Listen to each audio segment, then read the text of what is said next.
जय हिंद। आप सभी का हमारे YouTube channel study 247 by Jitendra sir पर बहुत बहुत स्वागत है। दोस्तों, आज की क्लास में हम लोग पढ़ेंगे मगध राज्य का उत्कर्ष। दोस्तों, 6वीं शताब्दी ईसा पूर्व में पूरे उत्तर भारत को 16 महाजनपदों में बांट दिया गया था। हर महाजनपद की एक राजधानी हुआ करती थी।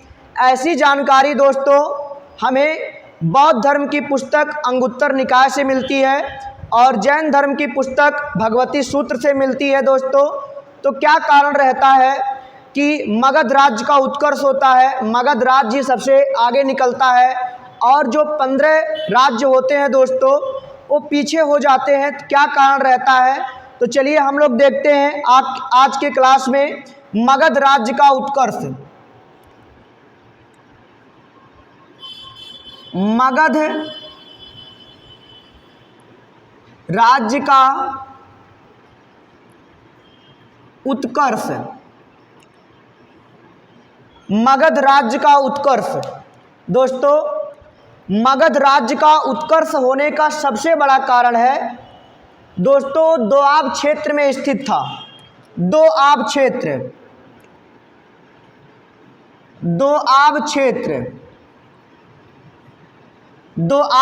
में स्थित था। दोआब का मतलब है दोस्तों दो जलों के बीच में स्थित था, जिसके कारण से वहाँ की भूमि जो है बहुत उपजाऊ हुआ करती थी। और जब भूमि उपजाऊ होगी दोस्तों तो वहाँ पे पैदावार बहुत अच्छा होगा, फसल की पैदावार बहुत अच्छा होगा। और जब पैदावार अच्छा होगा तो किसान राजा को ज़्यादा टैक्स पे करेंगे जितना राजा टैक्स लगाएगा, और इस तरह से राजा की आर्थिक स्थिति बहुत अच्छी होगी। जब राजा का आर्थिक स्थिति बहुत अच्छा होगा दोस्तों तो सैनिक ज़्यादा रखेगा। यही कारण है दोस्तों मगध राज्य का उत्कर्ष होने का।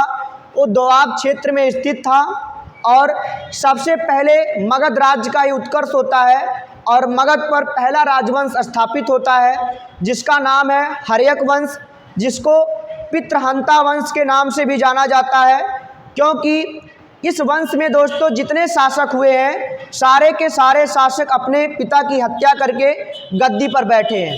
तो चलिए आज की क्लास में हम लोग देखते हैं मगध पर जो पहला राजवंश स्थापित हुआ था जिसका नाम है हर्यक वंश, जिसको पितृहंता वंश के नाम से भी जाना जाता है। हर्यक वंश, हर्यक वंश, हर्यक वंश को पितृहंता वंश के नाम से भी जाना जाता है।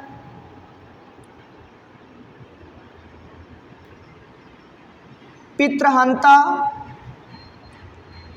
वंश के नाम से भी जाना जाता है। पितृहंता वंश के नाम से भी जाना जाता है। दोस्तों, हर्यक वंश का संस्थापक बिंबिसार था। संस्थापक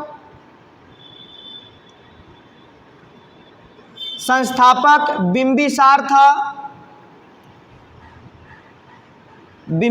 था।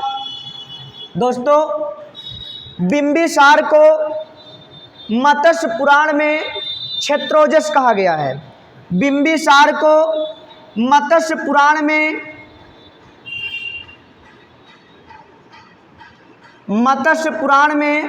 क्षेत्रोजस कहा गया है।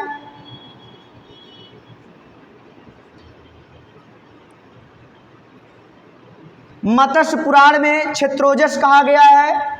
दोस्तों, बिंबिसार को जैन ग्रंथों में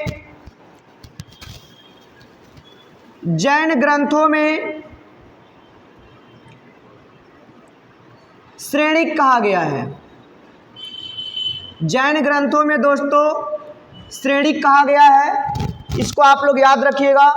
दोस्तों, बिंबिसार अपने साम्राज्य का विस्तार करने के लिए वैवाहिक संबंध स्थापित किया था। बिंबिसार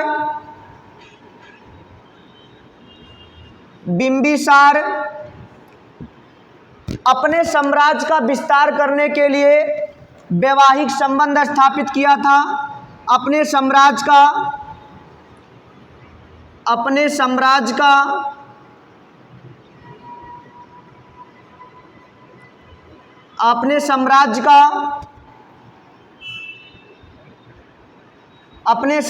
का विस्तार करने के लिए वैवाहिक संबंध स्थापित किया था। दोस्तों, बिंबिसार 3 अलग अलग राजाओं के पुत्री से विवाह किया था। तो एग्जाम में पूछा जाता है कि अपने साम्राज्य का विस्तार करने के लिए हर्यक वंश का कौन सा ऐसा शासक था जो वैवाहिक संबंध स्थापित किया था। तो दोस्तों, उसका आंसर हो जाएगा बिंबिसार। आगे देखते हैं दोस्तों, इसका पहला विवाह हुआ था दोस्तों कौशल के जो राजा थे, कौशल देश की राजधानी श्रावस्ती के जो राजा थे दोस्तों, जिसका नाम था राजा प्रसेनजीत। तो कौशल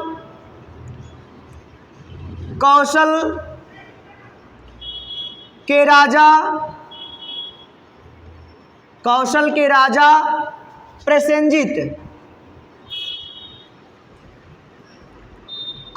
राजा प्रसेनजीत की बहन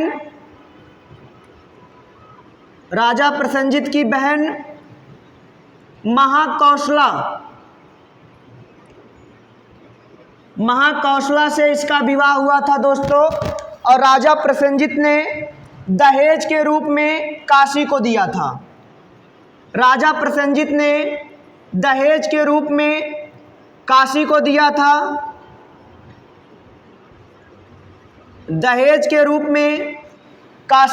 था। दोस्तों, इसको आप लोग याद रखिएगा।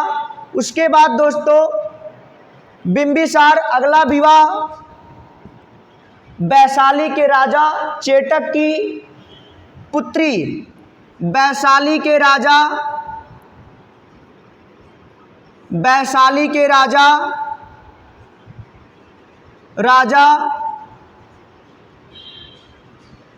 चेटक की पुत्री चेलना या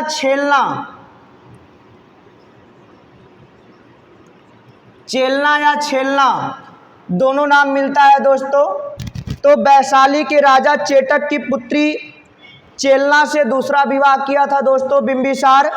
और जो राजा चेटक है, राजा चेटक के बहन का नाम दोस्तों त्रिशला था। राजा चेटक के बहन का नाम त्रिशला था। और त्रिशला का विवाह हुआ था दोस्तों महावीर स्वामी के पिता से हुआ था। त्रिशला महावीर स्वामी की माता थी। त्रिशला महावीर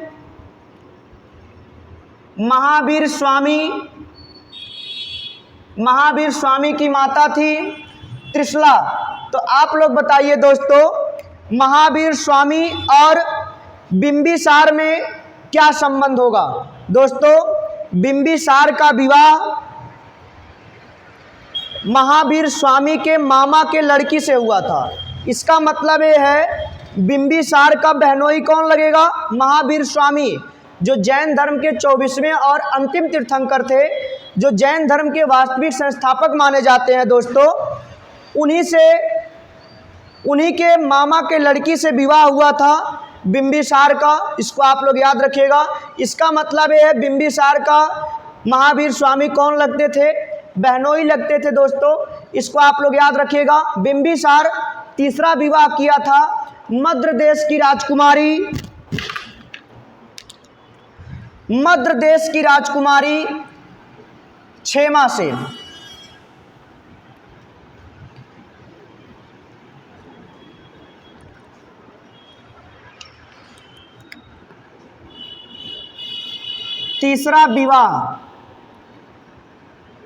तीसरा विवाह दोस्तों बिंबिसार मद्र देश की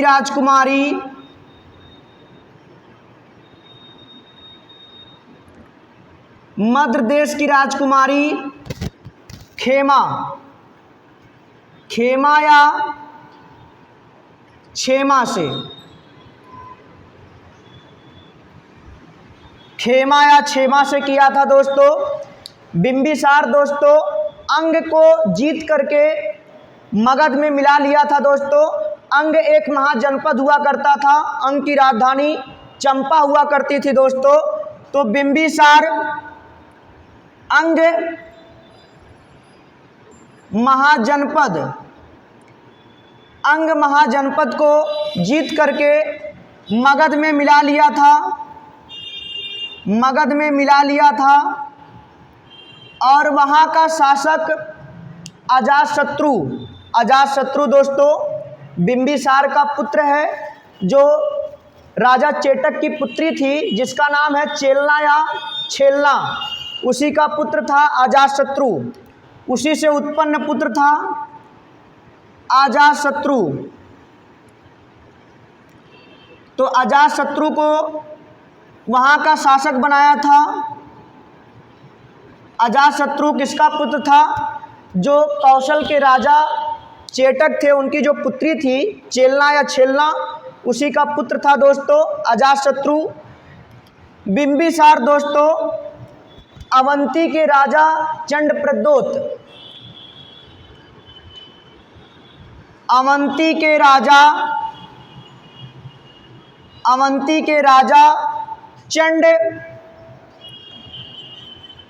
चंडप्रद्योत, अवंती के राजा चंडप्रद्योत जब पीलिया नामक रोग से ग्रसित थे, चंडप्रद्योत जब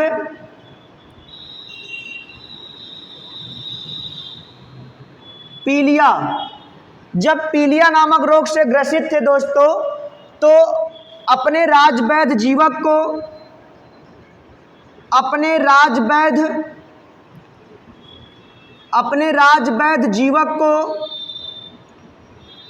उनके इलाज के लिए भेजा था, उनके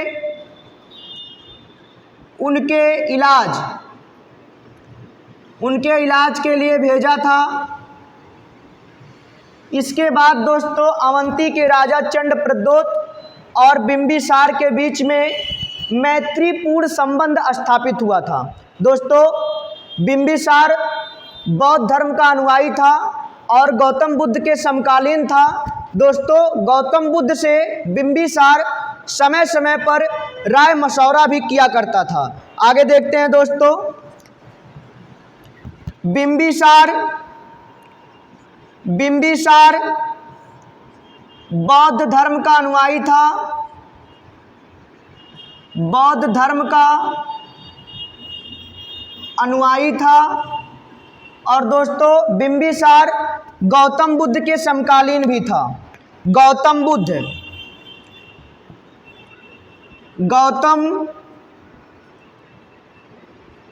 के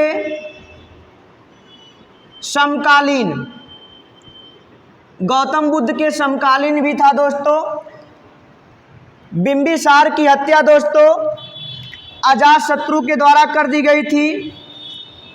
अजातशत्रु, बिंबिसार की हत्या इसके पुत्र अजातशत्रु के द्वारा कर दी गई थी दोस्तों। हर्यक वंश का जो दूसरा शासक बना उसका नाम था अजातशत्रु। अजातशत्रु को दोस्तों कुड़िक के नाम से भी जाना जाता है, अजातशत्रु को कुड़िक के नाम से भी जाना जाता है।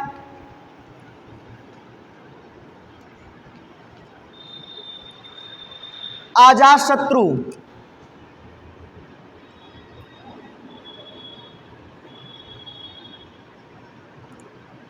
अजातशत्रु को कुड़िक के नाम से भी जाना जाता है, कुड़िक के नाम से भी जाना जाता है। दोस्तों अजातशत्रु जब गद्दी पर बैठा था दोस्तों, उसके 8वें वर्ष गौतम बुद्ध को महापरिनिर्वाण प्राप्त हुआ था। अजातशत्रु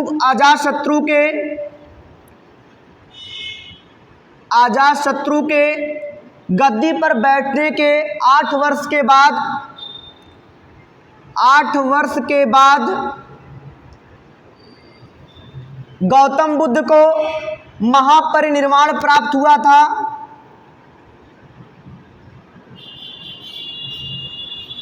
महापरिनिर्वाण प्राप्त हुआ था दोस्तों।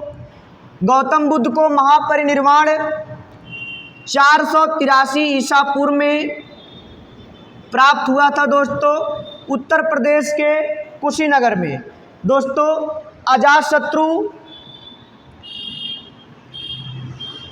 अजातशत्रु बौद्ध धर्म का अनुयायी था। बौद्ध धर्म का अनुयायी था। दोस्तों जिस वर्ष गौतम बुद्ध का मृत्यु हुआ था उसी वर्ष प्रथम बौद्ध संगीति का आयोजन अजातशत्रु हर्यक वंश की राजधानी राजगृह में करवाया था। हर्यक वंश की राजधानी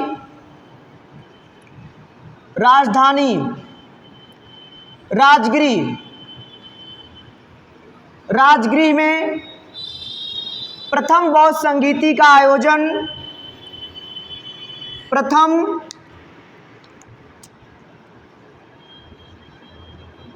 बौद्ध संगीति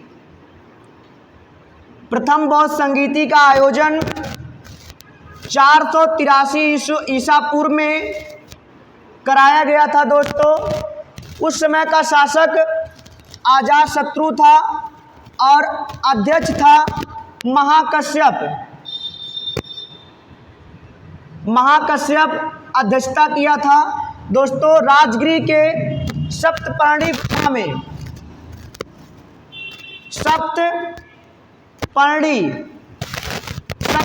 गुफा में प्रथम बौद्ध संगीति का आयोजन किया गया था। दोस्तों अजातशत्रु का प्रेम प्रसंग जो कौशल के राजा थे प्रसेनजित, उनकी पुत्री वजीरा से चल रहा था। अजातशत्रु का प्रेम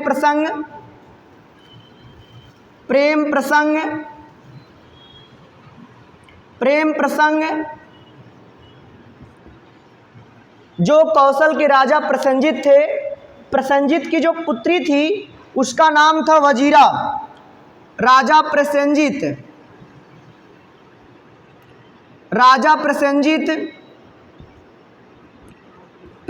की जो पुत्री थी उसका नाम था दोस्तों वजीरा।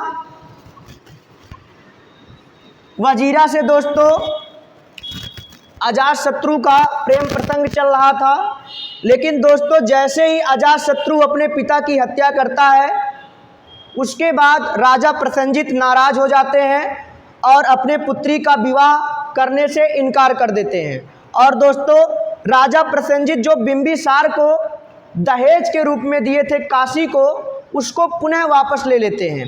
तो दोस्तों अजातशत्रु समय समय पर प्रस्ताव भेजता रहता है, क्योंकि अजातशत्रु कई बार अपने मामा के यहाँ गया, क्योंकि राजा प्रसेनजित अजातशत्रु के मामा लगते थे। मामा के यहाँ कई बार आना जाना हुआ, उसके बाद वजीरा से प्रेम प्रसंग हो गया। अब दोस्तों राजा प्रसेनजित को अजातशत्रु ने विवाह करने के लिए वजीरा से बाध्य कर दिया। तो दोस्तों राजा प्रसेनजित और अजातशत्रु के बीच में युद्ध हुआ।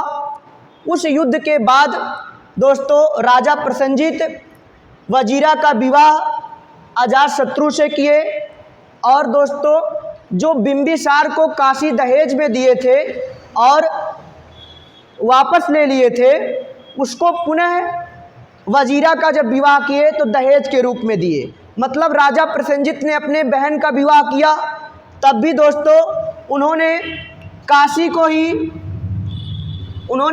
को ही दहेज के रूप में दिया। और जब अपने पुत्री वजीरा का विवाह किए दोस्तों, तब भी उन्होंने काशी को ही दहेज के रूप में दिया था। उसके बाद दोस्तों अजातशत्रु की हत्या इसके पुत्र उदायन के द्वारा कर दी जाती है। इसके पुत्र का नाम है उदायन के द्वारा कर दी जाती है। उदायन के द्वारा हत्या कर दी जाती है। जो हर्यक वंश का अगला शासक बनता है दोस्तों, उसका नाम है उदायन। उदायन के द्वारा एक बहुत ही महत्वपूर्ण कार्य किया गया है। इसने गंगा और सोन नदी के संगम पर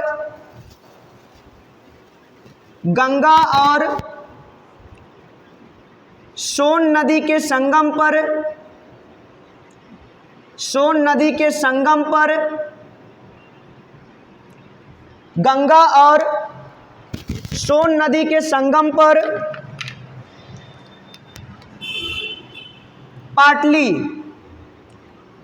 पाटलिपुत्र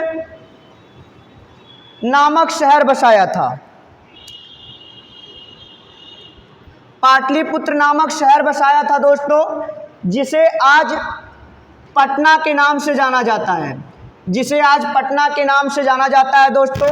तो गंगा और सोन नदी के संगम पर पाटलिपुत्रा को उदयन ने बसाया था, जिसे आज पटना के नाम से जाना जाता है। तो दोस्तों अजातशत्रु और बिंबिसार के समय में मगध की राजधानी, हर्यक वंश की राजधानी दोस्तों राजगिरी रहती है, लेकिन उदयन क्या करता है, अपनी राजधानी पाटलिपुत्रा स्थानांतरित कर लेता है। तो दोस्तों उदयन अपनी राजधानी स्थानांतरित करके राजगिरी से किसको बनाया था, पाटलिपुत्रा को बनाया था। अब उदयन के बाद जो अगला उत्तराधिकारी हुआ दोस्तों, उसका नाम है नागदशक। नागदशक उदयन का जो पुत्र था उसका नाम है नागदशक। आगे देखते हैं दोस्तों हम लोग।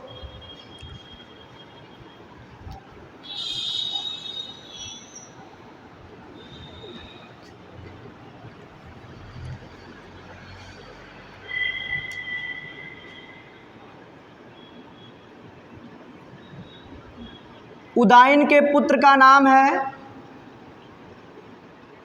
नागदशक।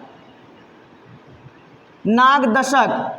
अब नागदशक की हत्या नागदशक के सेनापति के द्वारा, शिशुनाग के द्वारा कर दी गई थी दोस्तों। उदयन के मृत्यु के बाद नागदशक शासक बना और नागदशक का सेनापति